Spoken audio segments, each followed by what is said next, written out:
Hi there, welcome to another edition of AU Talks on AU TV.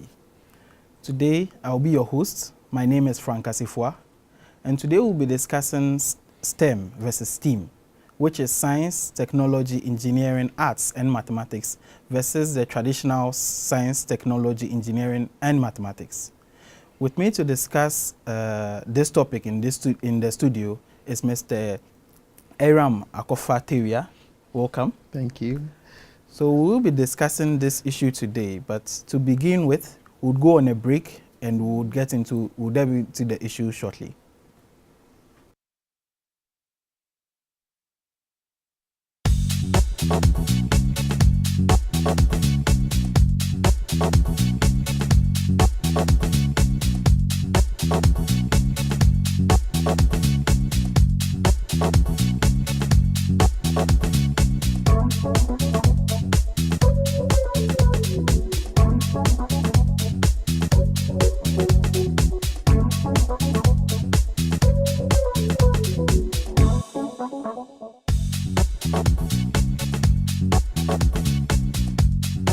The facilities at Strathmore University are top class. Believe it or not, one of my favorite places is the library.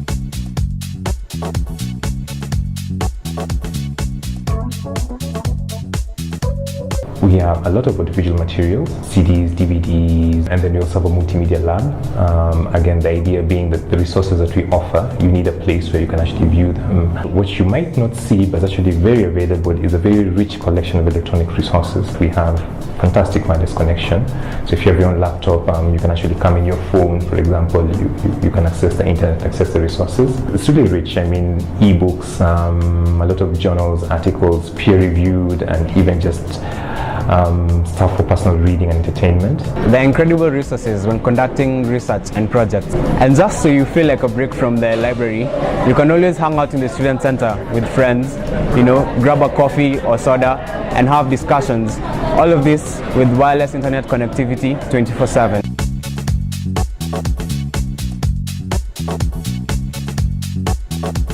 A good institution, and especially university, needs to give students their space where they excel, where they are entrepreneurial. For that matter, we have always thought that the idea of building a student center was fundamental. All right, in it we'll have incubators, we'll have the student activities, we'll have the eateries, we'll have the places where they meet and group work, socialize with lecturers, all that sort of stuff, discuss things with people.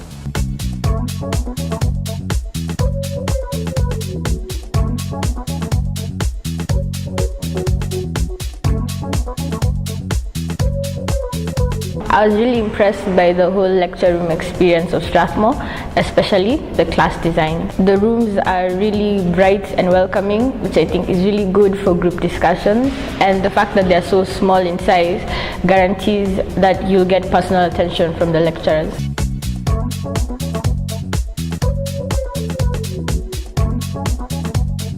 I don't think I can readily think of anything that Strathmore does not offer. Especially when it comes to computing facilities. I particularly like doing research in one of the many computer labs in the campus.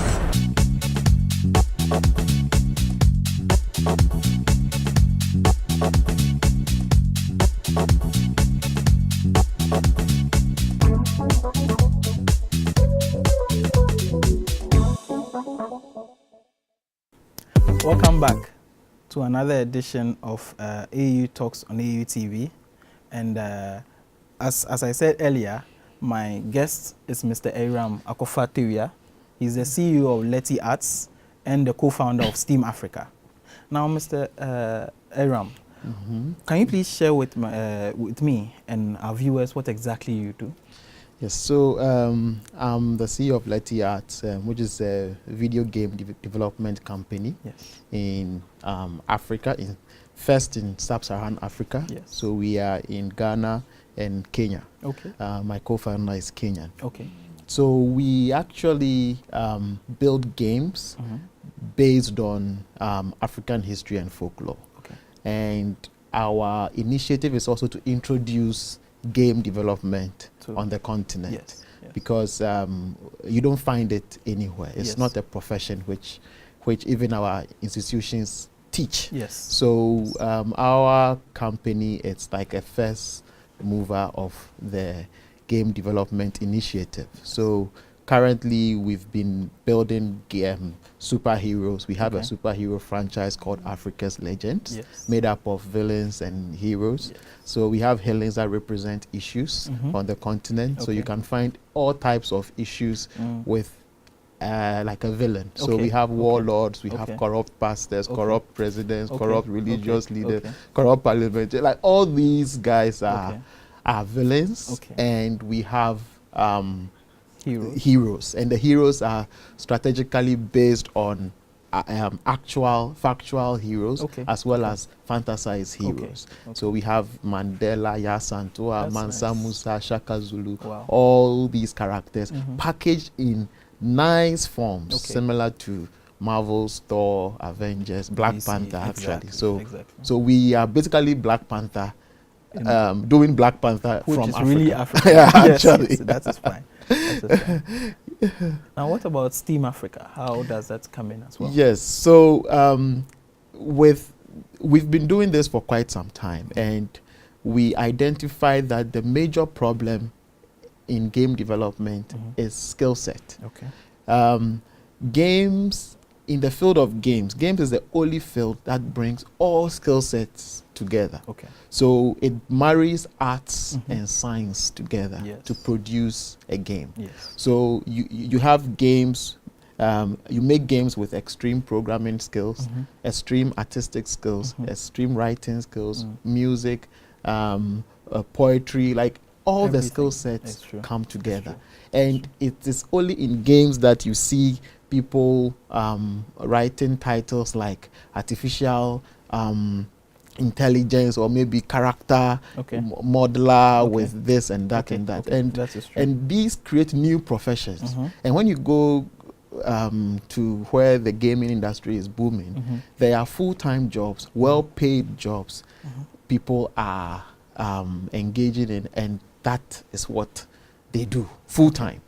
I've met architects who have never built a building in real life, but have built in about 100 games because people buy their 3D models and then they make use of it in video games. I've met artists who have never made a billboard or a magazine design in life, but they make advertisements within video games. So you play your FIFA, EA FIFA game, and you see them wearing Emirates, the jerseys, all those things are created by someone. So the gaming field brings the virtual, like the second life, to reality.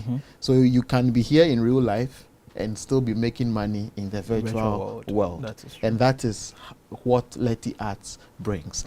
And it's an initiative of STEAM because we try to marry arts and science to create new opportunities.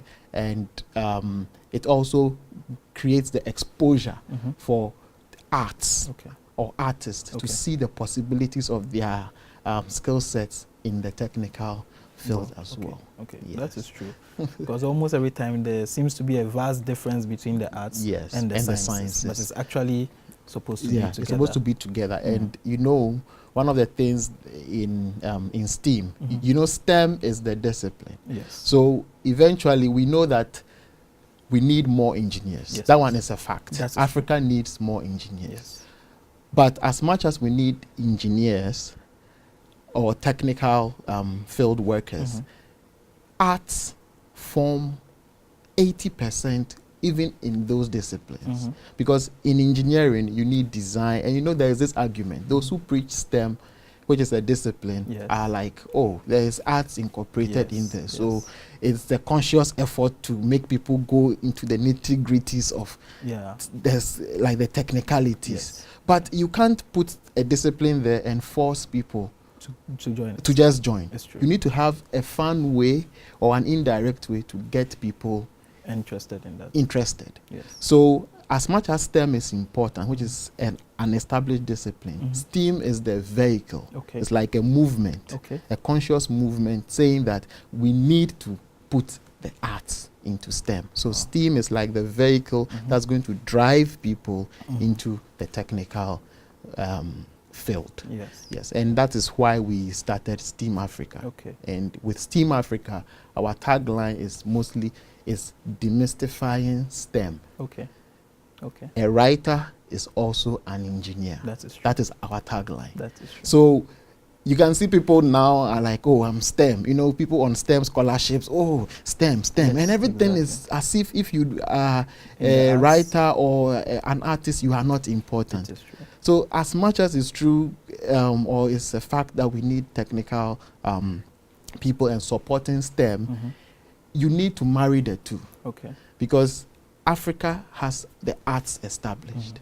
You need to indirectly lure the artist into the technical field and create a sense of belonging to the technical product. Okay. So if you create an iPhone or an iPad, I, as the artist who designed the phone, should still feel that I know the technicalities that go into it. Building as well. So it's a holistic approach. Okay. And that is why we are preaching STEAM Africa. That is nice. That is very wonderful and eye-opening. I'm glad to have you here to discuss this issue. Now, why is it important that we discuss STEAM at this particular moment in Africa's education? Why should we talk about it? Because it's necessary. Okay. Yes, and because that is where the world is going getting to. We are in the period of the tech industry rising. Yes. So it's a whole new revolution, and the educational institutions should be able to grab it at a point. And we know that a lot of the technical universities in Africa are still struggling in terms of equipment or even getting intake of students interested in technical courses. Very much so. And the lecturers and the trainers and facilitators are also not having that kind of exposure or equipment to also get the students interested in the technical courses. So as much as people are preaching STEAM, the approach is still not getting anywhere. And you and I know that since the late 2000s, we've been discussing STEM, and it's not getting anywhere. But we know that there are excellent social scientists, politicians, we have marketers, like our arts, it's remarkable. Very much so. Legon is all arts, almost all. KNUSC is becoming an arts institution now, which is supposed to be a technical institution. But the lawyer or the politician or the psychologist there has no clue that he can work with a programmer or computer scientist mixed up with an MBA student to even commercialize their product or psychology discipline. And that is what STEAM does. STEAM preaches collaboration and balancing of skill sets in order to achieve a technical goal, which is a STEM product. You understand? Yes, so it is important for our educators to embrace STEAM in order to lure the art students into the technicalities.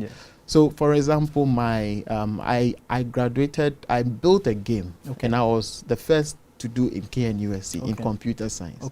And I remember in my thesis, I actually recommended that the KNUSC should encourage interdepartmental projects.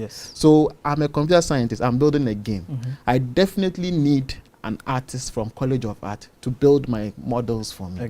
I definitely need a student from music department to compose my sounds for me. This is true. I definitely need an MBA student to manage me because I'm a technical person. I need a manager. I definitely need a legal student or a lawyer to actually give you legal advice. Do the legal advice and the IP issues. And the university is the best place with all those institutions at the same time with thousands of students in each department. So why should I struggle to start a company after I have left university, whilst I can start the company whilst I'm in the university?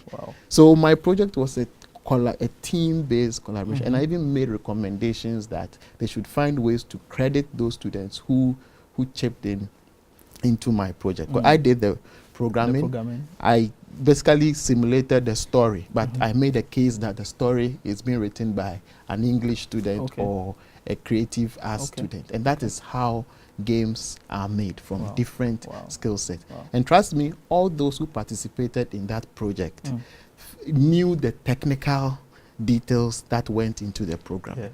After I had finished, including my dad, who was a lecturer then in College of Art. He knew everything that went into it about the project. And that is the same model that we are using to run STEAM Africa now.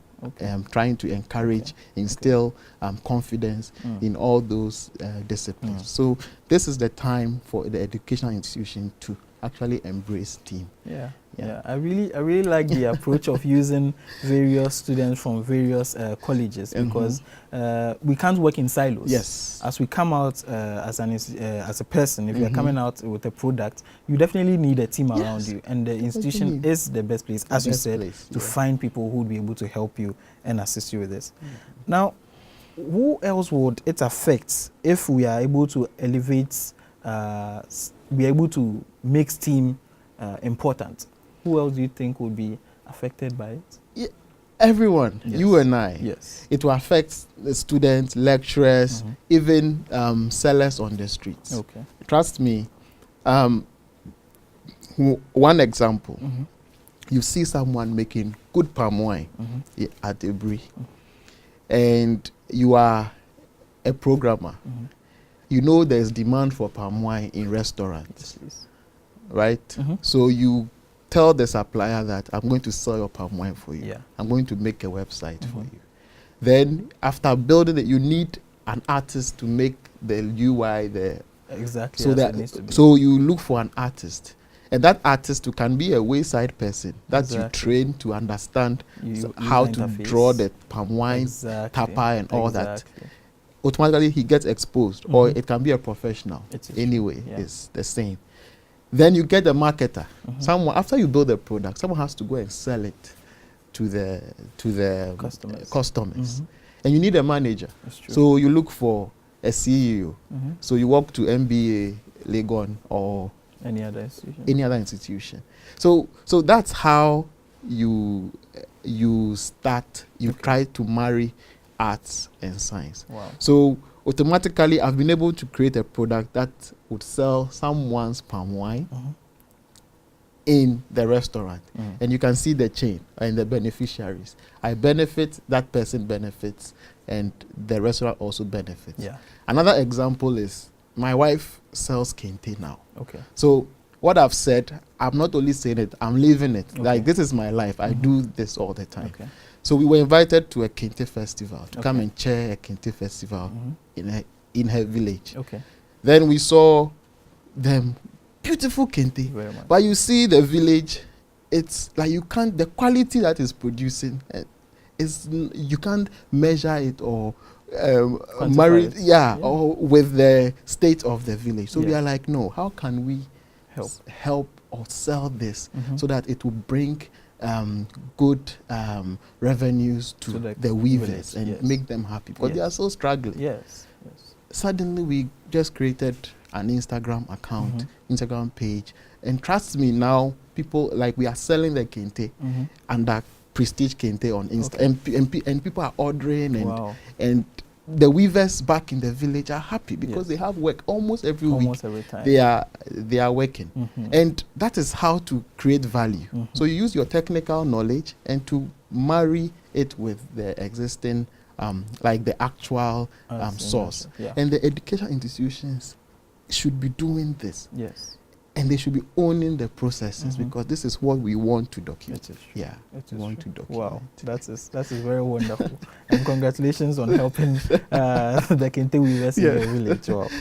So, can STEAM be used as a vehicle to encourage STEM? You've already mentioned it, but I wanted to really get into the nitty-gritties and how it can be used to do that. Yes, I think it's the vehicle to encourage STEM. If you look at the structure of STEAM Africa, the curriculum that I developed, I built a curriculum based on a prolonged internship period that I have run within Leti Arts. So since Leti Arts started in 2009, the first 2 years we identified that skill set was a problem. Yes. People, there were excellent artists, excellent programmers, but they couldn't make games. Okay. So we bring you there into Leti, and then we train you, and you get to know how to make games. Okay. So we build the curriculum, and that is based on exposure. Coming into an industry, seeing that, hey, this guy has made this and he's here with me. Yes. And he's making a game, and I'm part of making this game.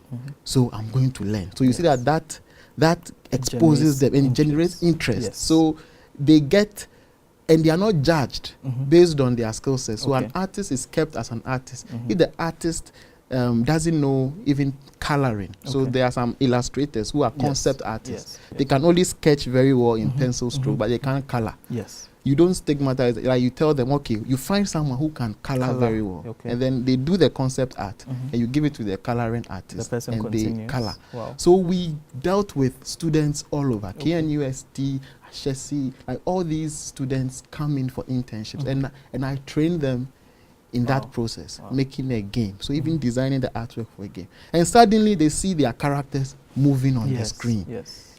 And the programmer also programs, and it's like, wow, the thing is moving. So that generates interest. The visual aspect of the science generates interest. So there is attention, there is full attention. Then the next bit is the industry. Okay. So after they learn all these technical skills, you expose them to the industry. Okay. That look, when you go to Finland or US, the gaming industry is bigger than the movie and the music industry combined. Which is true. Which is generating billions of dollars. But Africa is black.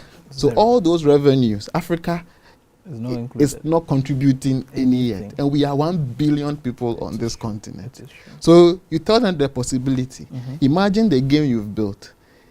MTN is everywhere. Vodafone is like telcos are coming onto the continent. Infrastructure is working.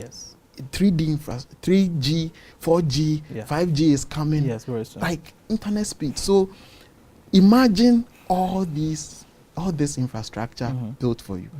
What will ride on it? Your game will ride on it. And this is how much money you can generate. Wow. Instantly, they know that they are not wasting their time. So there's opportunity for the games to be built. Then after that, I do something called Count Your Blessings. Count Your Blessings looks at your strengths, which STEAM does. STEAM is a strength heightening discipline. So if you are a good poet or a good writer, we make you stick to that and grow your skill in your field.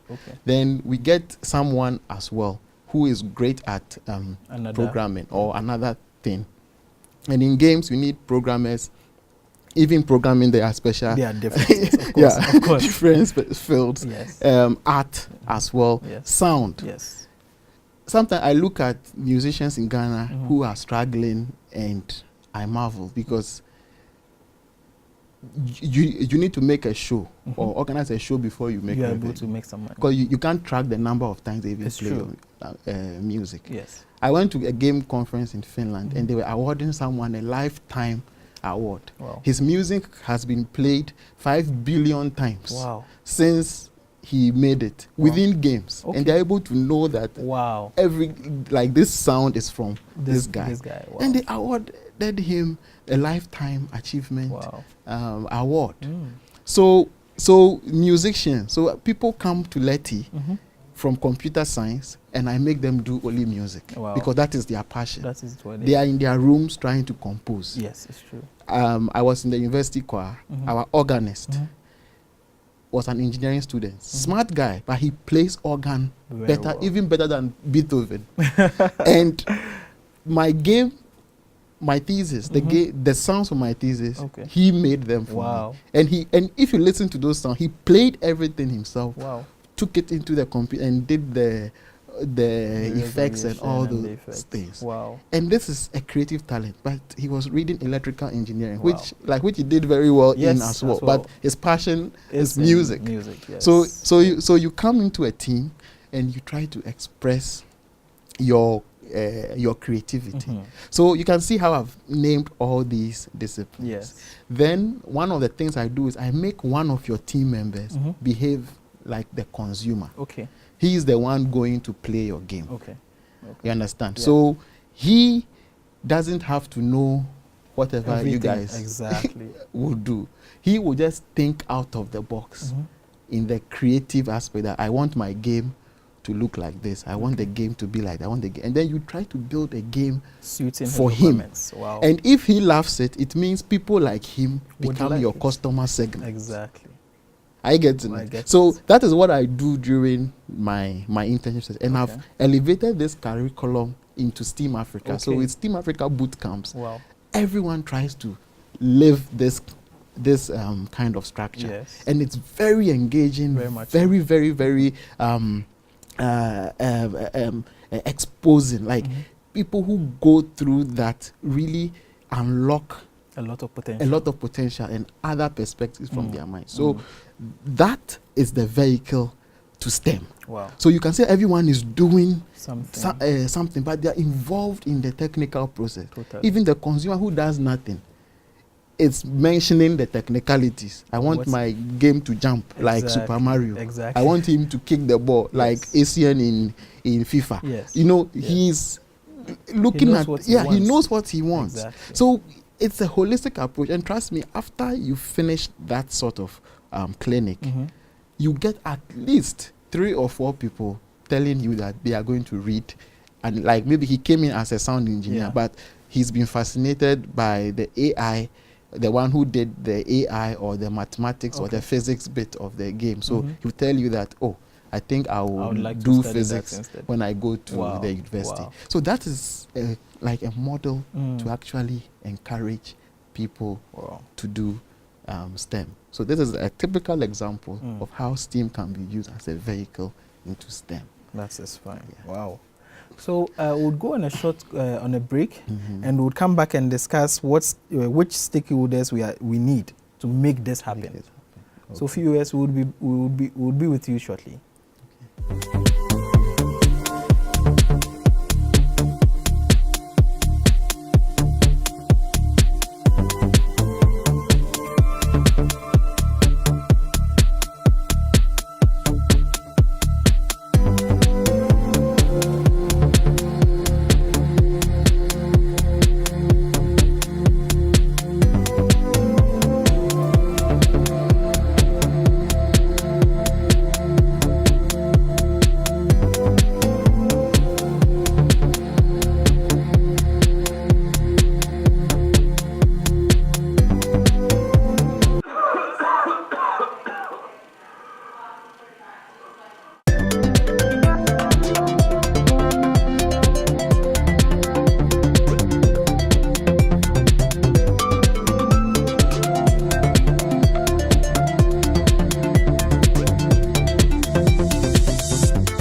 Welcome back, Africa, to this edition of AU Talks on AU TV.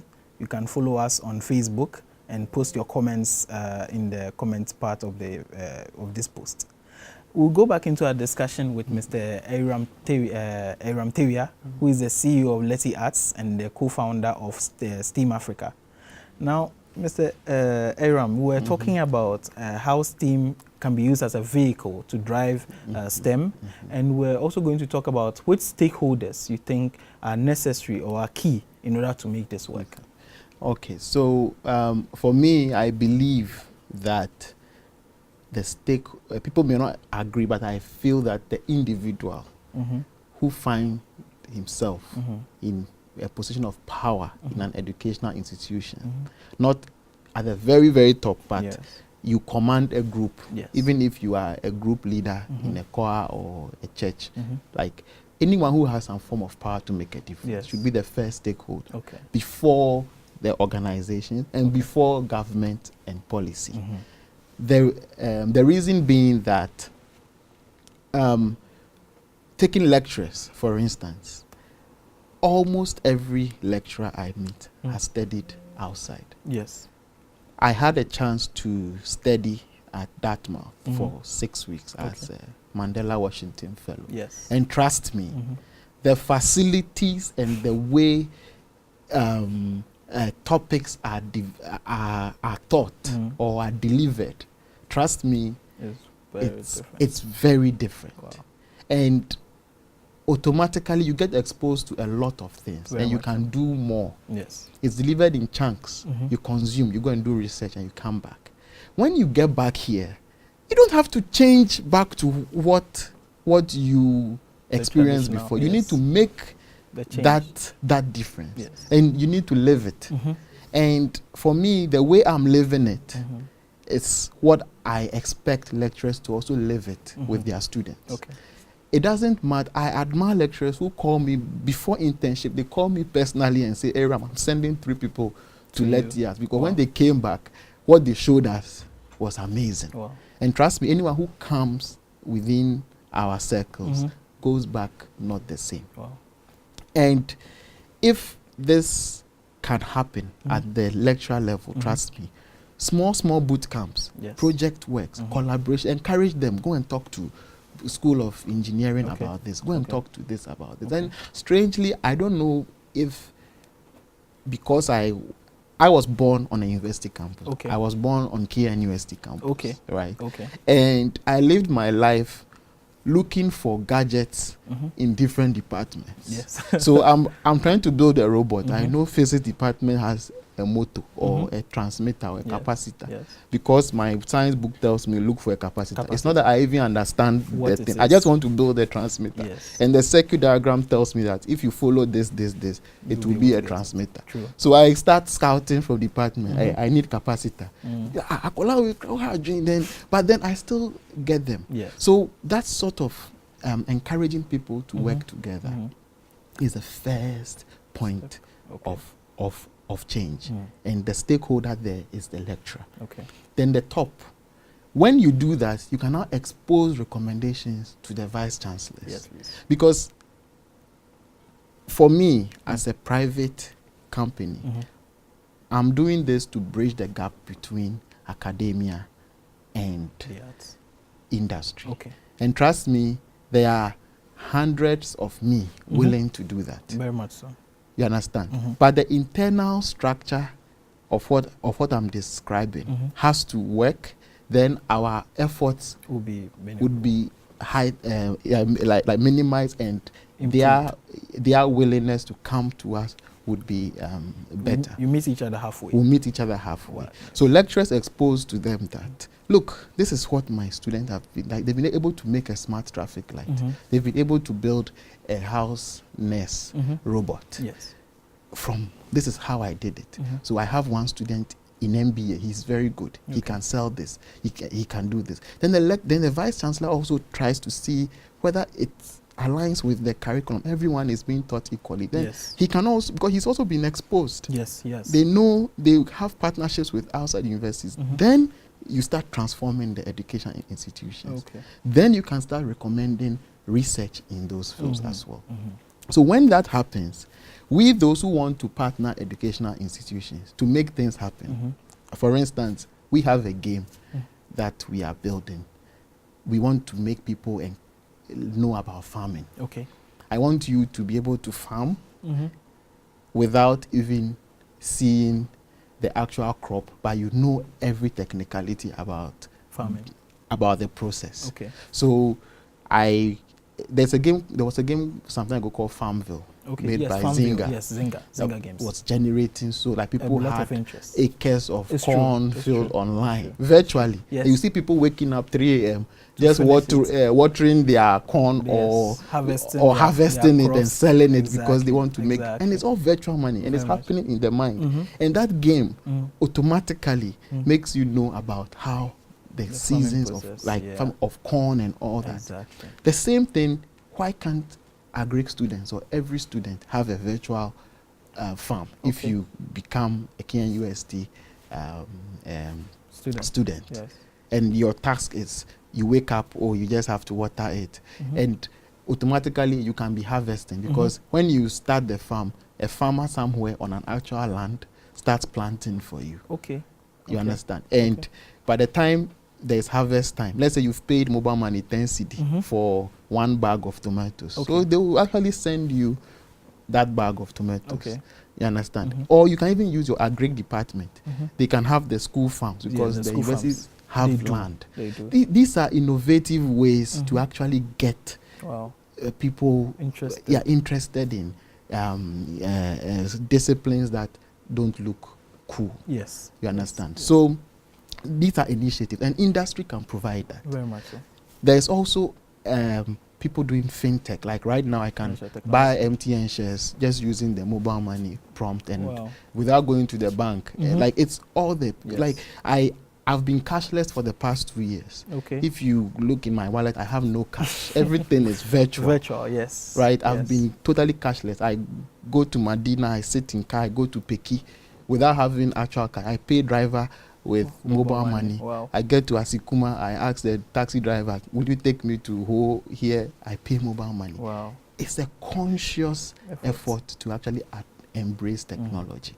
You understand? So these are ways that we can make a difference and not blame any organization. Once that happens, policy will drop down from government. Because government cannot make the policy and we are not living it. That is what is happening now. There's a disconnect between the policy that are made and the attitude and the culture of the people. So you find that disconnect. But if the culture starts changing, then the policies will now be aligned in order to make to accommodate it. Yes, wow. That is very wonderful. Yes. So what opportunities do you see availing itself when we adopt STEAM? I see unemployment getting solved if STEAM is employed. I see our GDP rising, trust me, boosting, because I think the games industry is the vacuum that has been created in Africa. Everything else has developed. Music, movies, health, like monies are being thrown into these things. But the game industry has not been touched, apart from lottery, the actual game. Right? So if we embrace the gaming industry, trust me, unemployment will be solved by 90%. Okay. Why do I say that? You employ architects. Let's say 1,000 architects graduate every year. Yes. A lot of them have built serious plans, serious projects, even futuristic cities. Futuristic designs that have not been built yet, or even in the next 50 years would still concepts. Will still remain concepts. In games, look at the games we play. You play games like Ghost Recon, or you play games like Clash of Clans, World of Warcraft, Rise of Nations. There's a game called Rise of Nations. You start from the medieval age and rise to the future. And you can see how a nation's army would have grown by 2000 or 2030. So if you need these cities, someone has to model them, right? Of course. So you can go to the Department of Architecture and buy these cities. Just look at the plans that people have visualized and you are like, okay, this can make a really good game. Yeah.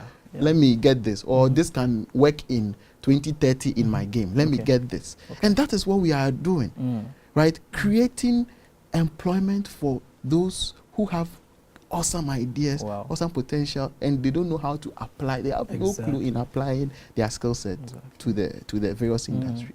So the game industry will be there to absorb all talents that do not have work now. Yes.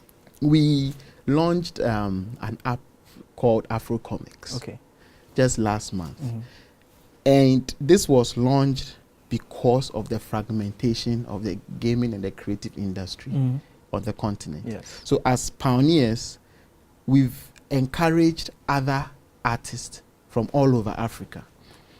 We have some in Zimbabwe, some in Uganda, everyone making some form of game or artwork somewhere. But they're all fragmented. Even now, when you Google games from Africa, you can't find them. You really can't find. So Afro Comics is to bring all those creatives together. Games, wallpapers, comics, graphic novels, like everything into one app. To be the Afrocentric place, like a one-stop place for Afrocentric content. So I see a lot of artists, I follow them on Instagram. They have cool artworks and it's just wasting away on Instagram. So what Afro Comics does is, hey, you can put your artwork on Instagram, but put it on Afro Comics. Someone may set it as a wallpaper on their phones. And if you see my phone, it's full of African wallpapers. You can see that I have the Maasai warrior. I have like, my phone is basically Africanized. And every phone that is shipped to Africa is made up of wallpapers from Dubai. So this is an initiative to put our Afrocentric artwork together and actually have a use for them. People can now set phone themes based on African, like an African creative's artwork. And automatically, when someone pays for a wallpaper in the app, the artist gets paid. So automatically, every artist will have a way to live. Right? So even if you don't have work, you can submit your stuff on the app. And that's a sign of how a game industry or how a game company can buy your artwork. So this is the first step. We are building other games and we are looking for other creatives to work with. Another opportunity which I'll drop here for all artists is I make games. I use artifact or sprites, images. Online, free imagery of if I want a gun, an axe, a shirt. People have produced a lot of such artwork and put online and they are selling $5, $2. That's true. In the Africa space, we don't have any artists creating batakari, creating a henema, like as small artwork or as a sprite pack. To encourage an African game company, if you want to make a game, you can buy a sprite pack of batakari, which is made up of batakari, hat, and maybe an axe or something. So this is an opportunity for an artist somewhere in Kenya, USA or somewhere. Start creating all these things. Spend time. Don't be looking at the money. Spend your valuable time, put it out there. The game company is rising. More people are making games. They will start searching for such artworks. And they need it. You will come in the limelight. And that's how you can make money. So you can see already how I've identified the revenue points for you if you embrace STEAM. You understand? So once arts and science combine, different opportunities are going to spring up. You meet people telling you, I'm an AI designer in game company. Some will tell you I'm an eyelash designer in a game. Like that is true. That is how I want this this industry to become. Before we started, you saw people giving us powder. They should be able to call themselves engineer because they know the process of how a set is supposed to be done. Though they are just the people who do the makeup. That is the essence of STEAM. Wow, that's wonderful. Now, it's true with this thing about Africa not having a lot of content. One thing I also really struggle with is images of Africans. You go online and you're searching for free photos, and all you see are Western images. Caucasian But image. we have so many wonderful places here. That you can put online. So many wonderful teams we have. We don't have images of them. Yes. I searched for team, and I was using and I added Africa. I didn't find anything. The only things you can really find on Africa is safaris, hangar, all those things. But that is really bad. And that's, even that is put there by BBC and CNN. That is why you find them. National Geographic, they'll come and take these and take it. And instead of taking the juicy parts. Yes. And even photography is what even marvels. Look at, if you Google pharmacy or pharmacy pictures online now, everyone is white, smiling. The pharmacy is the friendliest picture. Person. Oh, buy this drug. Yes. These drugs are spring, and you see a white man smiling on it nicely. The blacks should, black is beautiful. It's true. So if you're a photographer, post your imagery online. Just put your name there, or even for free for now. For now, look, the pie is so big that every idea you claim or you think you have has already been thought of somewhere. It is true. So just put content, populate, with time you spring the benefits. Yes. You understand? Yes. So I definitely agree with with you. Yeah. So what about industry and academia? How can they really partner in order to, from a STEAM perspective? So I think I described one before. Yes. So academia is the backbone of industry. True. Trust me. That is true. If there will be change, academia has to change. Yes. Currently, as I speak, I have about 10 dissertations written about Leti arts. Okay. All from foreign universities. Wow. Not a single local university, Legon MBA is here, Jimpa is here, has walked to me, MBA student, that I want to spend 5 months with you to see your processes and document for my thesis. Okay. You understand? Not a single person. Everyone is doing the same old thing. Yes. But even as I speak next month, 3 research persons, one from University of, like a Denmark university is coming, another from Dartmouth. They are coming to spend time and write again. Wow. Some even come and document my life as their thesis. Wow. I get it. I get it. The point I'm trying to say is that industry is changing very fast. Tech is rising. Africa has to own the space. So the first partnership is to put research, let researchers start owning the inception of these technologies. Great technologies on the continent. Wow. Just write about them. You can write 10 researchers about the same thing, and it still be in our archives. That's one way, and it's the easiest because industry wants to be written about. Like for me, anyone who says you want to do research, come, God, I want credibility for my industry. I want, if people type gaming in Africa, it should even show up on Google Scholar. Yes. University of Ghana. This. Yes. So that is what we want for all the various industries. So that's the first part. Bridging research, academia researching about all the uprising technical industries. Those doing robotics, it can be as tiny as even the one building the vortic bottles, or just to document that process. Yes.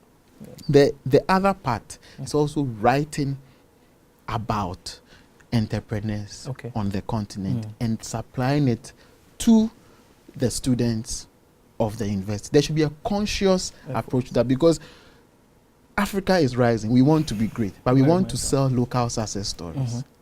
So the reason why I launched my book last year was, I've done this for so long.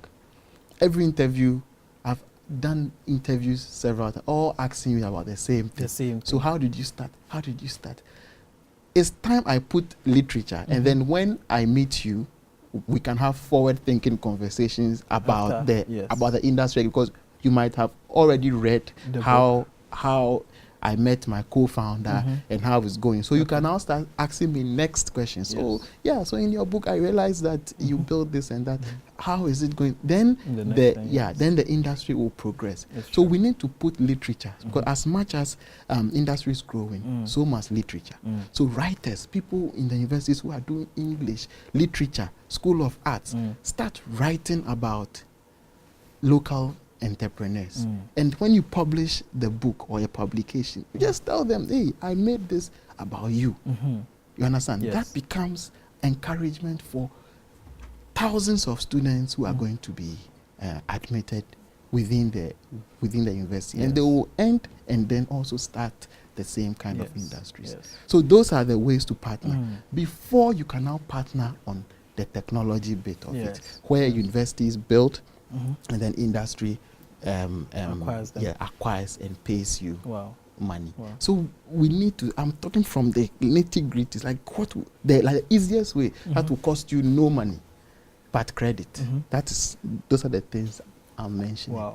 You understand? So trust me, I really think that our universities and academia on this continent should consciously come together. Yes, academia and industry should consciously come together and work hand in hand. There's a saying, like anytime I travel to out or give a talk at Harvard or MIT, it's not that I don't want to go to MIT and do my master's or anything. I've gathered so much data now. What I'm living is my life, it's my master, it's my research, right? And I tell people that as soon as I go to MIT, Kenyan UST will vanish. Everyone will start saying, oh, the MIT graduate. The MIT graduate. Oh, MIT alumni. What true. gives me fulfillment now is the Kenyan UST I have on my CV. It's true. I've mounted platforms like Stanford, MIT, Harvard. But when people shake me, oh, I went to Kwame Nkrumah University of Science and Technology, I did computer science. Then they'll be like, because they assume that you went to Harvard or MIT. So they are, but when they see that you are from KNUST, then they see that, oh, okay, our education institutions also have some. Yes, they can do something. They can do something. Yes. So I want to see more of that. Wow. Yeah, I want to see more of that. That's a very nice goal, and I never thought about it that way. So when I looked at your LinkedIn profile, I was like, why? Okay. So now that's the reason. And I even tell my friends that I will start my own university and graduate within my own university. that would be nice. You know, and it's when you are living your passion, you actually document it as you go. Yes. It's fun for you. You know exactly where you want to be. And all that I've said, I've written a whole research paper about it already. Like I have my data, I have my research. It is realistic. Okay. I've featured in dissertations, countless masters in Oxford and all. It's there. Yes. Is the paper that I'll put on my name. And I'm starting Steam Africa. Steam Africa will become a university. You know, like you need to, and I'm working with professors, I'm working with expertise. It's leveraging stuff. True. I'm focusing on my technical bit of it. So you have to know your purpose and live with it. True. It's true. When it gets to a point where you need the certificate, you have the evidence, you have everything. You can just enroll into a PhD program and execute it for a reason. Not for like just for having a master's or a PhD. You should specialize for a reason. Okay. And Africans need more of that. We need more people who are doing stuff for a reason. Yes, and that's what I believe. That's really fine, and I'm inclined to lean towards your belief very soon. Wow, that's nice. So, Mr. Eyram, do you have any last words for an upcoming student, for a lecturer who is watching you, for a VC who just saw this interview and was like, wow, how can I help? Or someone from industry who wants to help. What last words do you have for them? So my last words actually is that you should know that education is the basis for change. If we want to see anything happen, it starts from the educational level. And encouraging strengths of students is the way to go now. It's not a matter of scaring them of how difficult a certain course may be. If you are a lecturer, there are ways or fun ways and to simplify concepts. If there's a concept which is abstract, there is industry here in Africa or Ghana that is making it work. Let the students intern with those industries, or invite the professionals to come and run boot camps, just 1 hour boot camp or 2 hours boot camp within your class. That alone can expose them to some of the technicalities. Sometimes I wish I should go back to SSS, because I know the physics that I was doing, the matrices, the transformation, that's what I do in my games now. And now I understand it more. I know Pythagoras' theorem is now, because I use it to shoot a bird in a game. If I want to shoot a bird, I look at the hypotenuse against the adjacent, get the magnitude before I propel. You know, so those form of practical expositions are critical for the students. If you're a student, please think outside the box. Be very innovative. Keep innovating and keep the right circles around you. Look for internships. Look for upcoming entrepreneurs to help shape your career. You need a mentor. Everyone needs a mentor. So if you're a student, look for a mentor. If you are like a policy maker and either president, or I will tell you one scenario. In Finland, there was a company called Supercell. They were given $6 million from the Tekis Fund. Tekis Fund is the Finnish government fund, as investment in 2012. In 2017, they make $2 billion from just one game. And they paid $147 million in taxes. So $6 million for just 5 years made them $147 million with just one game, Clash of Clans. Supercell is the biggest company now in the gaming industry. So this is just a scenario. The government has to make a conscious effort to support the local industry that's bringing. And we will have the capacity to absorb more of the students and create job opportunities for them. So those are my last words to everyone. Thank you very much, Mr. Eyram. Thank you. Akofa Tawia. Thank you. This has been a very wonderful and exciting discussion today on STEAM versus STEM, and how we can use it as Africans to further the gaming industry and also to help educate our students differently to help them learn more. Thank you. Thank you very much for Thank you for having me. Right, viewers, thank you very much, and we hope to see you again on another edition of AU Talks on AU TV. And please keep subscribed on the Facebook channels and the Twitter accounts, and hope to see you soon. Goodbye.